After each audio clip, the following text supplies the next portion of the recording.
Have you ever wondered how our machinery and attachments get shipped around the world and ultimately end up with you to use? No? Well, I'm going to show you anyway. My name's William, we're the attachment company, this is Week to Week, let's go.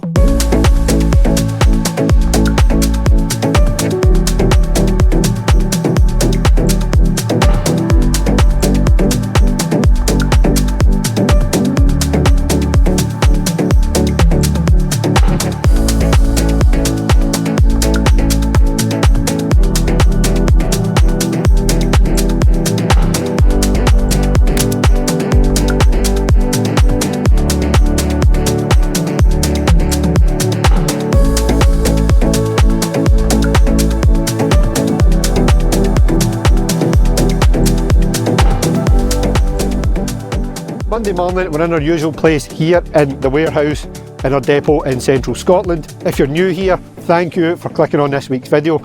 My name is William, along with my brother Andrew and my wife Laura. We run the attachment company. We have two locations, one here in central Scotland and one in Denver, Colorado. Our business here sells a range of Komatsu machinery along with a full variety of attachments to go on said machinery. Both of our locations sell a wide variety of attachments, and our location here in central Scotland sells a full range of Komatsu machinery. This is our weekly series where we share the full details of our business with you, the ups, the downs, the goods, the bads and the in-betweens. As I mentioned in the intro, we're shipping this full container load of attachments from our yard here in central Scotland to our location in Denver, Colorado. Everything's lined up, we're waiting on the container arriving, so let me quickly give you a tour around what's on it. Starting off with some Attachworks S-type attachments, some S40, a grading bucket, a grading beam with roller, and a 600 and a 300mm digging bucket. We also have a range of Trevi Benny tree shears, the 310 and the 200 model. I'll put a link up here in the top of your screen if you want to go back and see the episode where we went to site and fitted one of these. Alongside that, we've got a selection of Slane track attachments, the HC 120 hedge trimmer set up for skid steers. I'll put a picture in here of one of them set up. Alongside those, we've got two HS tree saws, 55 and 75 models. We have a couple of OMF tree shears as well, and fairly new to us in the US, a selection of Intermercato grabs, GRX 15, 20 and 25 in the selector grab and finger grab configuration. And alongside that, we have something else, something we've never shipped in a container before, and that is a 6-ton excavator. Let me take you outside and I'll show you around it. There it is, a Takeuchi TB260 6-ton excavator. That's going in the container with a load of attachments. That's going over to our location in Denver as well. It's going to become our demo excavator. We're going to, the plan at the moment anyway, is fit a Knox tilt rotator on it. Then we can use it to create content, make videos, and let customers come and see and try it as well. So we're ready to go, we're waiting on the container, and then we'll show you us getting it loaded.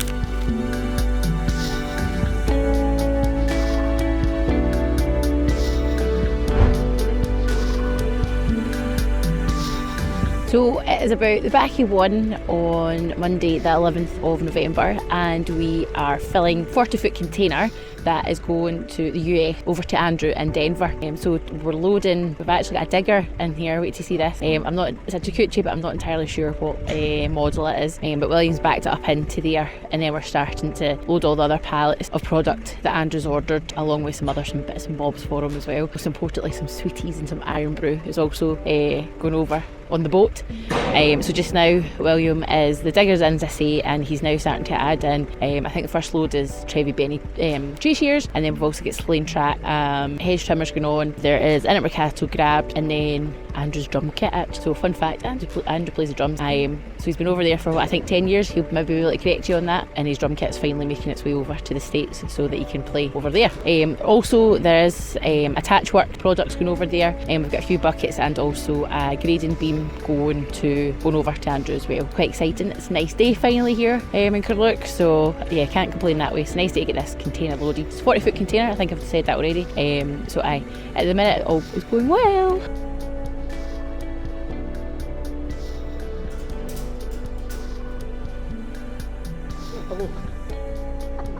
For the record, a TB260 does fit in a high cube container. It is extremely tight, but it fits.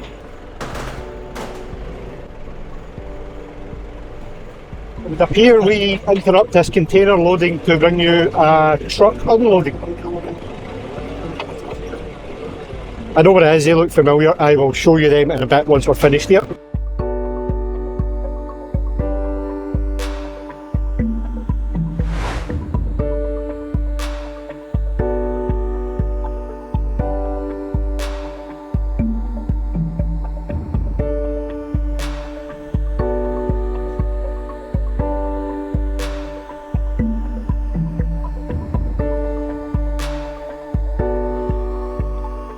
When the container was in, it was actually 2 deliveries. Let's crack open the first one to show you what's in it.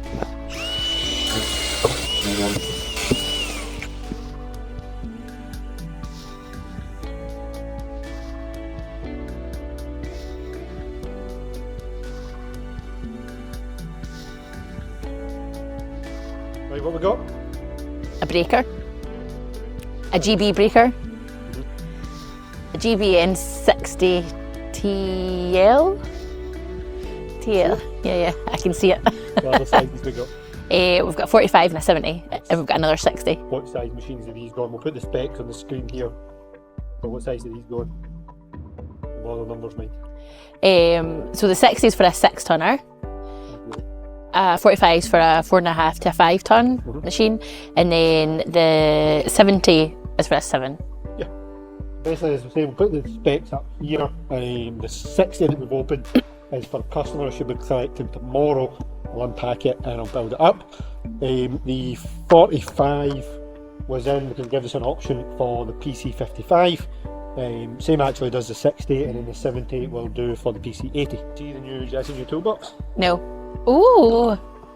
Oh, that looks nicer than the other ones. The other ones looked a bit. I know. We've done them up. Right. I thought those are nice. Overall. Look at the sky. Oh. Where's the sky? We'll put a picture. Did you get a picture? Yeah. Right. I'll put a picture in here. Oh, that's disappointing. Some. Oh. It's for a Chikuchi. I don't know what size.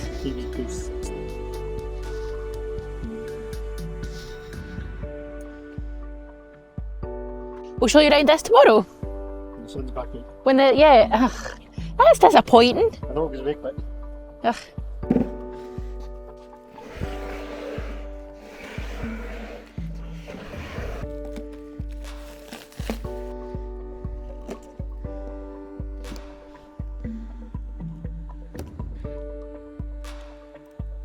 Oh, it looks like a big Hershey's Kisses.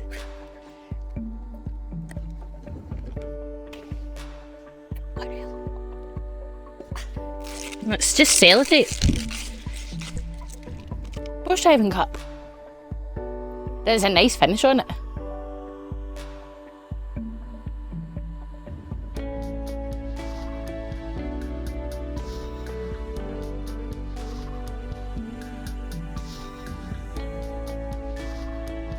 Tuesday morning, we're starting the day off with an easy one, 300mm S4 tungsten auger. That's going to a local customer in Ayrshire, so I'm going to get it packed up, get it out.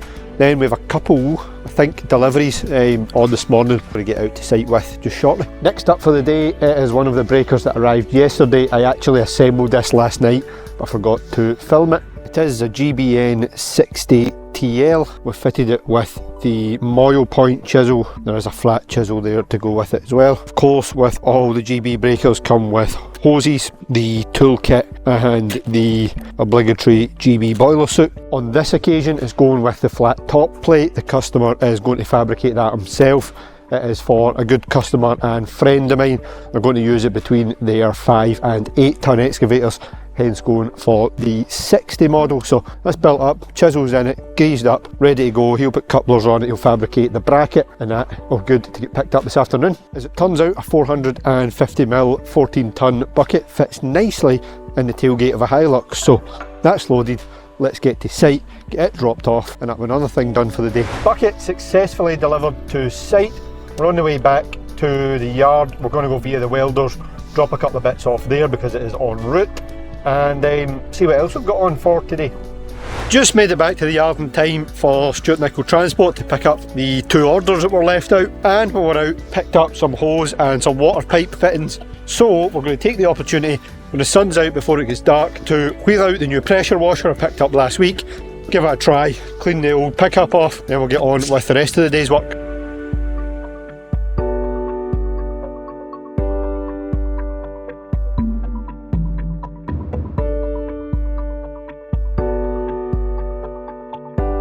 How much better does that look?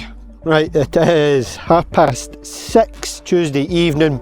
Customer was in earlier, picked up the GB breaker that I showed you this morning. We also got a bit more time spent putting the knocks back together that we're doing the reseal on.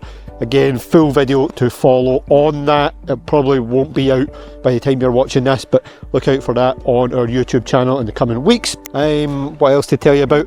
Don't think I've done the mandatory update on the open day yet. There are the details, 6th and 7th of December here at our warehouse in Carluke, Scotland. Also, one more thing before I go for the evening. There was an annoying hole in the yard, so that has been fixed today. New manhole cover on it. I know it's fairly minuscule, but it's one of those annoying things. It's nice to get it fixed. But anyway, it's 6:30. I am going to go home because quite frankly, as you can see, it's absolutely freezing sitting in the warehouse working, so I'm going to go home, work in a bit more warmth and comfort, got some emails to do and some quotes to get back to people. Other than that, that's it for Tuesday.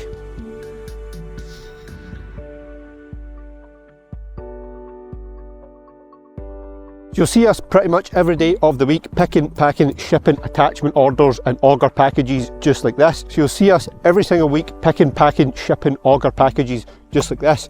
Well, we thought we'd change it up a bit for you this morning. Wednesday morning, we've got one on the machine. Let's go and put it to work. I talked about this last week, but let's go and actually do it. It's an Auger Torque X2500 package with a 300mm tungsten auger on the Komatsu PC26MR. There's a little bit of fencing work happening in the unit next door. They've been manually hand digging a lot of it, same as they've done for our fence. So let's go and show them what some hydraulic power can do.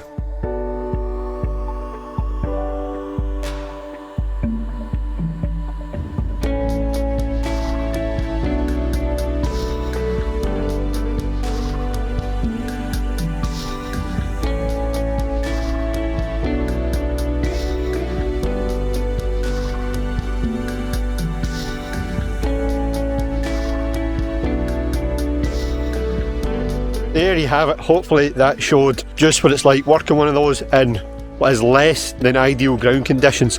That being said, I don't think I caught it on video, but talking with the fencing contractor, they were averaging about 2.2 holes per hour, and we've just done 8 there in less than an hour. Granted, he was still there, you've probably seen it in the video, having to clear them out a little bit. Some of the stuff was some quite big stone, but it's still a lot quicker and a lot less labour intensive than what they were doing and actually hand digging every hole. With that being said, this is an X2500. I don't know, you might see in the footage that if I let it go full speed, it is pretty quick. I would probably, next time for comparison's sake, change that to a bigger drive. If we went to a 3500 or even a 4500, you'll notice a lot less RPM, but it wouldn't stall out as quick. You have a lot more power, a lot more torque, which for that application might be just the setup. But nonetheless, good to spend a little bit of time in the seat when we've got a machine there and we've got an auger there, actually working the machine, because this is the first time I've spent any sort of length of time in a Komatsu, and it's the first time for a while I've had an auger on, so it makes a big difference in my opinion when we then go speak to customers about specing the right tool if we've actually used them ourselves in different applications on different machines. We can explain the pros, the cons, the benefits of going for a bigger drive versus a smaller one, other types of augers, etc, etc. So that's a lot of fun for a Wednesday morning. Let's get back to the serious stuff. We have an order to deliver out at some point today, and we're waiting on a delivery in, hopefully this morning before lunch.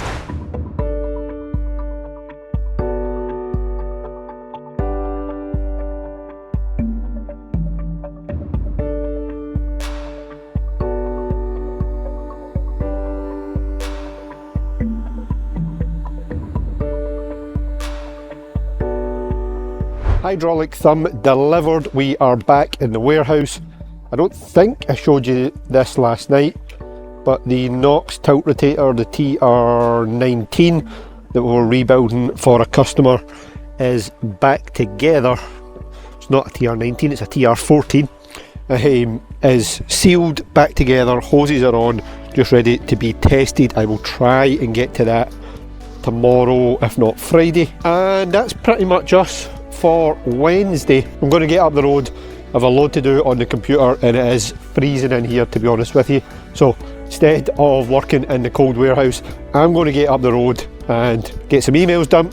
I have a supplier event on tomorrow morning that I have no idea what it consists of. It's in Edinburgh. I haven't ever been to one before, so I will take you along for the experience, see what it's all about, and then I have a meeting arranged here with a customer in the afternoon. So we might be slack on video content, but I'll take you along to the event first in the morning and we'll take the day from there. But in the meantime, that's us done for Wednesday.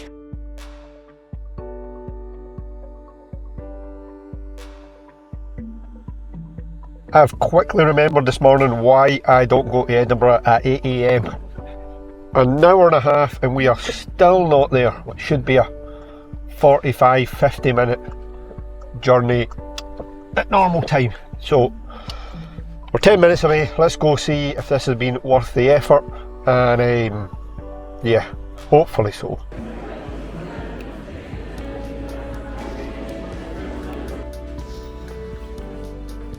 It's safe to say that networking like that is possibly my least favourite business task. I just need more practice at it, to be fair. But I think that has been beneficial. Hopefully it brings something. It's public sector work is not something we've done a whole lot of before, so just looking into the processes and how we go about getting set up, so on and so forth. Jeez, I'm out of breath. But yeah, we're in the middle of Edinburgh, spinning around the Sir Royal Mile. For anybody unfamiliar, the castle is up there, the Scottish Parliament is down there. It is 11 AM. There was another session on there, but we really need to get back with a stack of stuff to be getting out, and some things to pick up on the way home. Visas for China for one, a couple of brackets for an order, and then we've got a customer coming about 2 PM. So let's get moving and I'll catch up with you in a minute.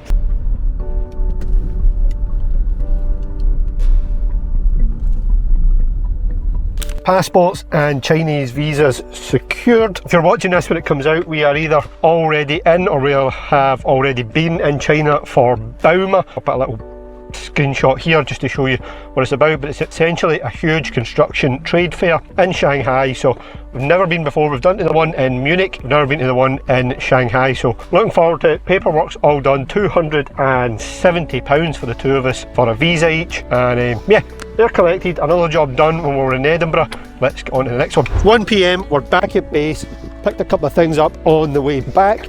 Let me show you. I'm about to pack them up here for an order, so let me show you around them before I do that. Work with the door open, try and get some heat in here. Of course, we have Komatsu stock here as well. If anybody wants to come take a look around the Komatsu machines, you're more than welcome. All that's going out just now is 2 double pin hitch brackets. These are part of a larger order for a customer, but he is needing these in a hurry, so these are going out today, be with him tomorrow. These are for a Volvo ECR 88. We've taken our standard bracket for a TB175 and took them to the machine shop. They've machined out the bosses and they've made 60mm pins to replace the 50s that were in it. Right, exactly what I was waiting on getting delivered. A window, a dusty window granted, but a window for the office, the new office build. Go back and watch last week's video, you'll see where we are up to with the office project. And speaking of office, some steel work also for the new office build. We'll do a more detailed on the office come the time we come to installing that, but that is some steel work for the roof structure in the office. And we're heading back out on a delivery. Hydraulic excavator mounted thumb. Loaded up, we're going to go and drop this off to the customer. This is going on a Takuchi TV260. Just like that, another day done, Thursday finished. And yes, that was Laura pressure washing the front of the yard on her birthday. So for that reason, finishing a little bit earlier tonight. However, we did get the front of the warehouse, or half of it, pressure washed, ready for the open day. We also got the hydraulic motor changed on the auger drive last week. If you want to go back and watch last week's video, we tested that out on a machine last week, I think before's video. Anyway, diagnosed a faulty motor in the auger drive, so we've changed that out. And I spoke about this last week. We have I was going to say officially, technically officially, although he's not started yet, have secured ourselves our very first ever full-time staff member, which is extremely exciting and a big step for us and for the company. I'm really excited to work alongside him, have him come join our team and help us push on into the new year. But more details on that to come. I just wanted to share it with you while it was fresh. And yeah, that's us for Thursday. I'm going home because it's Laura's birthday. I'll catch you tomorrow.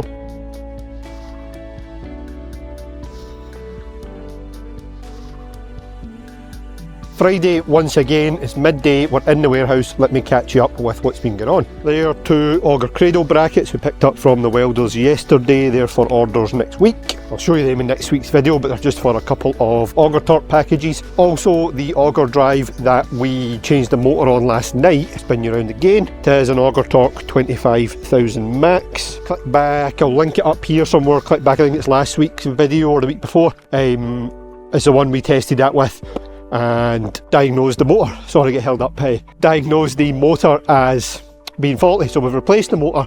I'm going to go get the hood back on it, test it out, make sure everything is good to go. Then we'll drain the gear oil just as a matter of course when we've got it in. Also, customer dropped this off a couple of weeks ago for repair, but we've been struggling with it.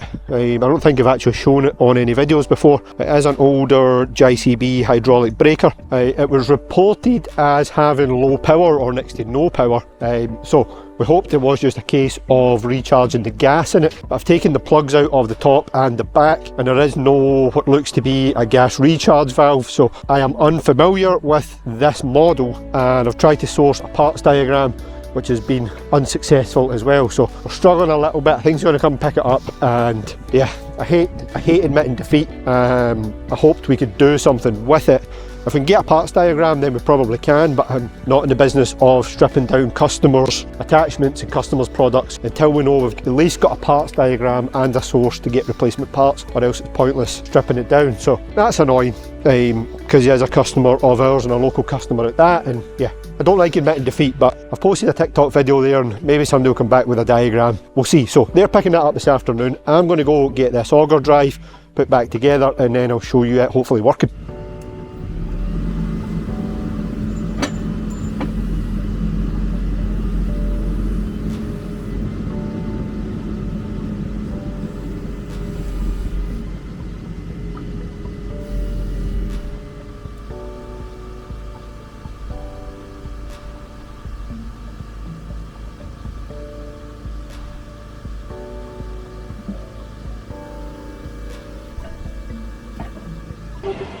Excuse my hose setup because it's only for testing purposes, but let's see what it does. Now also, don't expect high RPM with this because we have got it under this Kinshofer Knox and I haven't played around with the extra function settings. However, it is spinning and it was doing that before we changed the motor. However, you're just going to have to trust me on this one because I don't have a video of it.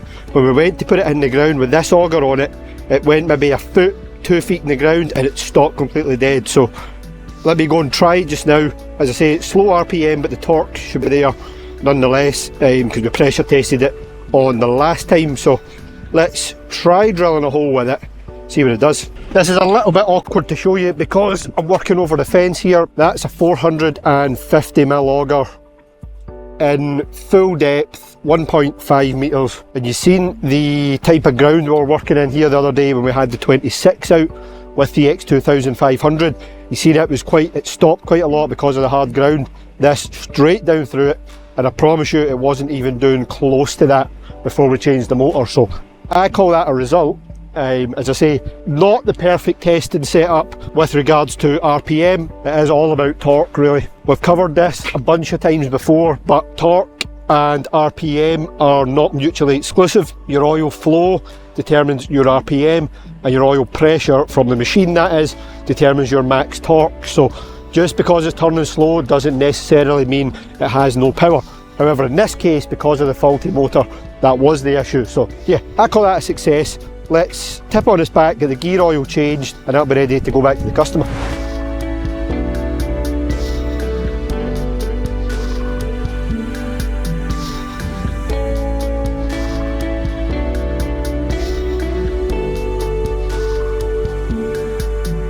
Haha, good news, TikTok has came through for us on the breaker repair. Not only do I have a parts diagram, I'll put it here, but I also have a source to recharge the accumulators and get any parts that we need for it. So let me show you. I have stripped off, so this is a double accumulator setup which I was unfamiliar with up until now. But basically there's an accumulator on the top and there's a smaller one on the back. Now I've stripped both of these out. You can probably already see the issue. Those holes are not meant to be there. What that does is it gets charged with nitrogen gas behind it, and then obviously your oil in front of it, and that's what gives you your rebound force for the breaker. The little one is starting to break up, but it's not quite split yet. Rang the customer, asked them if they were in a hurry for it. No, if you can keep it, if you can get it working, you can make some progress, just stick on it. So that's exactly what we've done. So glad I've done that actually. That was a good step forward. Hopefully that means we can get that back to working order. I've also looked out a little GBN 10TL breaker for a customer. This is one that we took back from a customer. It's actually never done any work, as you can see. They decided to change that for the even smaller, lighter version because it was going on a little 0.8 ton machine. So I had an inquiry from somebody for one of those for a Doosan DX10. So I've looked that out, sent them some pictures. Fingers crossed something comes of that. Right now though, I'm just going to look out some jobs for tomorrow, some things we need to start assembling for the open day. That will probably be us for Friday.